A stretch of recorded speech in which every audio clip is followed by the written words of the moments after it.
Chicos y chicas, bienvenidos a nuestra semana número 34 de nuestra clase de Ciencias Sociales, tercera de secundaria. Bueno, siempre señalando nuestras recomendaciones, los cuales son esenciales para poder desarrollar una buena sesión, ¿no? Primero busca un espacio cómodo para observar y participar en la sesión de clase. Desinfecta tus útiles escolares, como también lávate las manos. Ahora,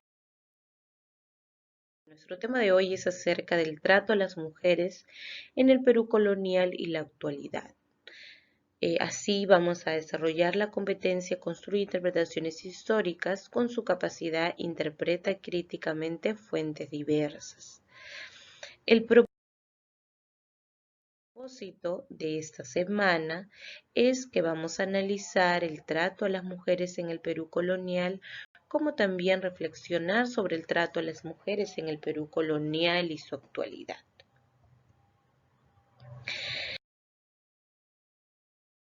Siempre es importante tener en cuenta, de repente muchos de nosotros hemos venido haciendo fuentes, ¿no? Pero se pregunta, profesora, ¿pero para qué sirven estas fuentes? ¿Cómo nos ayudan? Bueno, aquí este material de acá nos habla sobre las fuentes históricas. Las fuentes históricas, según algunos historiadores, se dividen según su relación temporal con el pasado y también se dividen según el tipo de información. Ahora, en relación con el pasado, estas se dividen en dos, en las cuales son primarias, secundarias. Las primarias son aquellas las cuales se elaboran de manera paralela a los hechos, o sea, en el acto. Es decir, son contemporáneas a los hechos los cuales se está estudiando. ¿Como cuáles, no? Como las cartas, las memorias, las fotografías, las cerámicas, entre otros. Algunos otros historiadores o algunos otros autores los conocen como fuentes directas, ¿no? No interviene ningún otro factor. En cambio, las secundarias son las que se elaboran a partir de estas fuentes primarias, o sea, a partir de las cartas, de las fotografías, de las cerámicas. ¿Cuáles vienen a ser aquellas fuentes secundarias? Suelen ser los libros, los artículos, entre otros, porque vienen a ser unas fuentes indirectas, ¿no? Tenemos también las fuentes históricas según el tipo de información, las cuales pueden ser orales, materiales, escritas o audiovisuales. De esa manera, cada una de ellas expresa una información a la persona a la cual está investigando acerca de un tema determinado, ¿no? Por ejemplo, si son orales, si son materiales, si son escritas o audiovisuales, las cuales son importantes para poder reconstruir nuestra historia.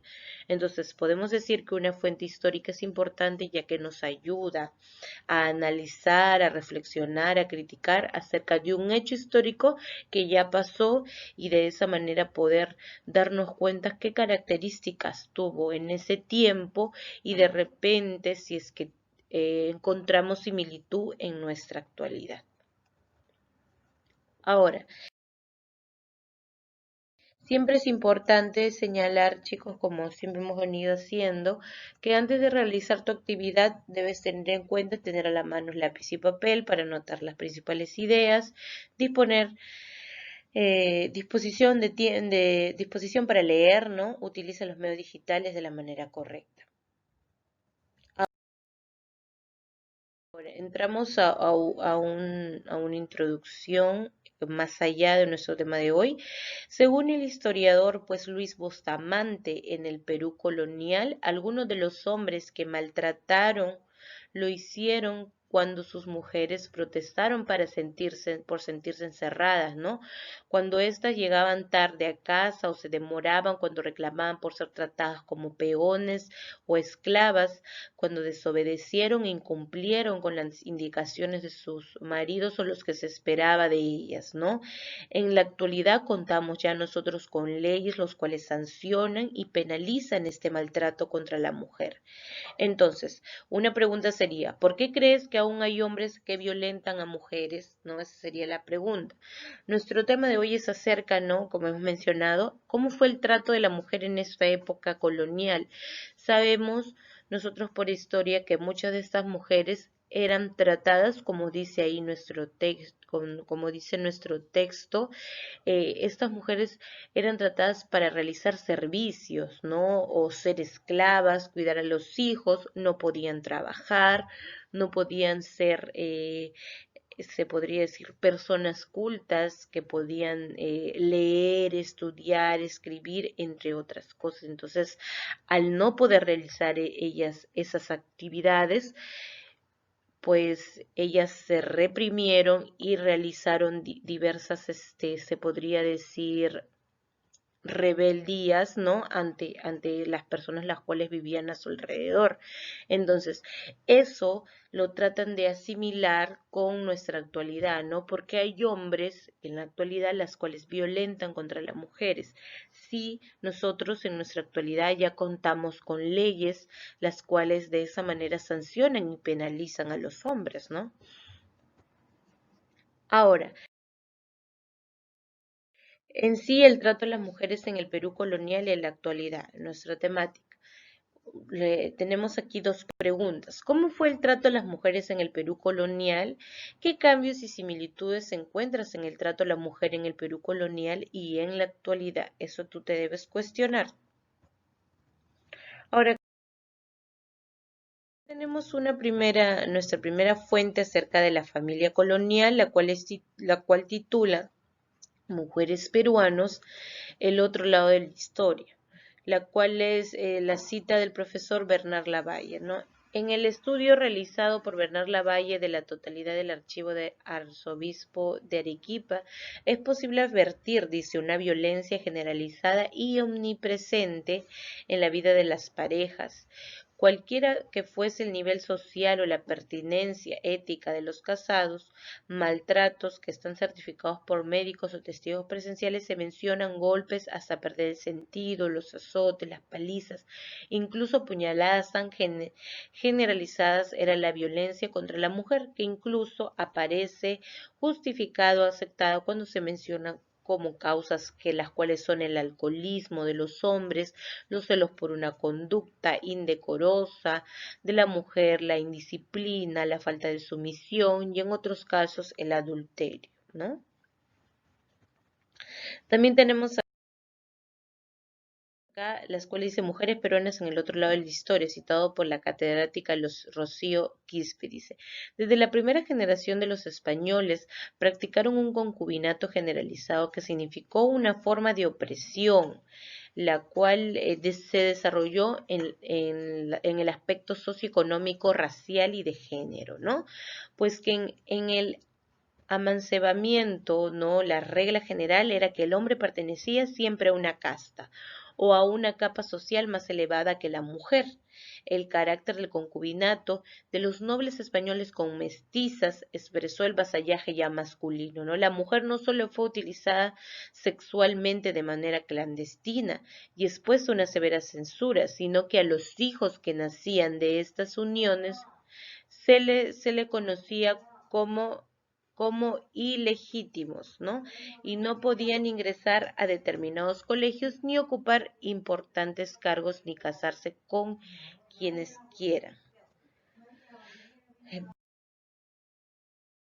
Violencia contra la mujer en la actualidad. El Instituto Nacional, ¿no? En la actualidad vemos que el Instituto Nacional de Estadística e Informática, o sea, el INEI, ¿no? Con motivo del Día Internacional de la Eliminación de la Violencia contra la Mujer, que se conmemora el 25 de noviembre, informó que en nuestro país el 63,2% de las mujeres de 15 a 49 años de edad fue víctima de violencia familiar alguna vez en su vida por parte del esposo o compañero, según los resultados de la encuesta demográfica y de salud familiar.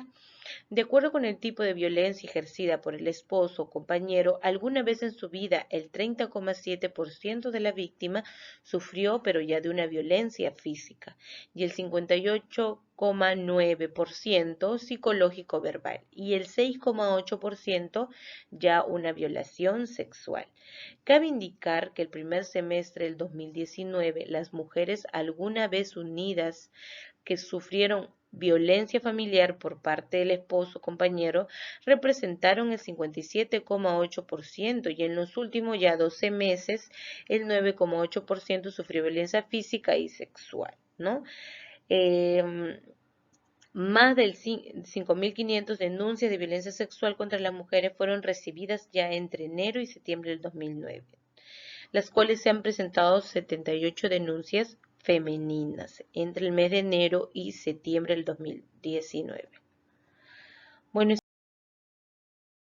es un estrato también del matrimonio y la violencia doméstica en Lima colonial, ¿no? Téngase en cuenta que la ideología patriarcal no otorgó autoridad absoluta a los maridos dentro del matrimonio.